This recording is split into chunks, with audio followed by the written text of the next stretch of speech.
Hello everyone. Today we discuss about parabola from general form to standard form. So how to make it into a standard form.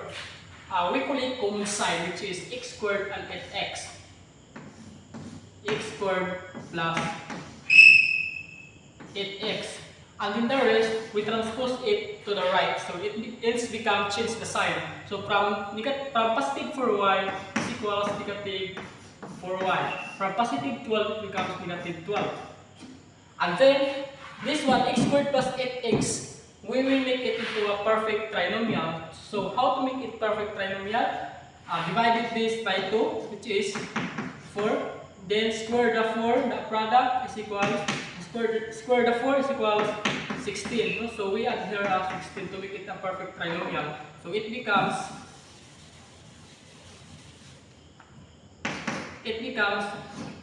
x squared plus 8x plus 16 equals negative 4y minus 12.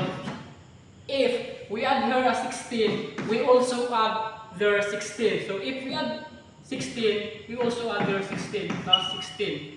And then x squared plus 8x plus 16 equals negative 4y. Negative 12 plus 16 is equals positive 4 plus 4. And then this perfect trinomial factor out the perfect trinomial, and we also factor this one. The factor of this x squared plus 8x plus 16 is equals x squared how ka x, no? So x. So think a number that is divisible by, if we, so 8x plus 16, so if x plus 16 divide both sides by 8, so x plus 4. So the factor is x plus 4.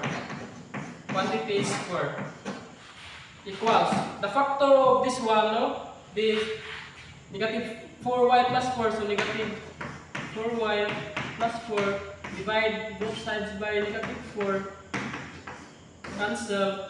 So the answer is y minus 1. So the factor is negative 4y minus 1. So this is now the standard form of parabola. X plus 4 quantity squared equals negative 4y minus 1. So this is now the answer. Standard form of parabola.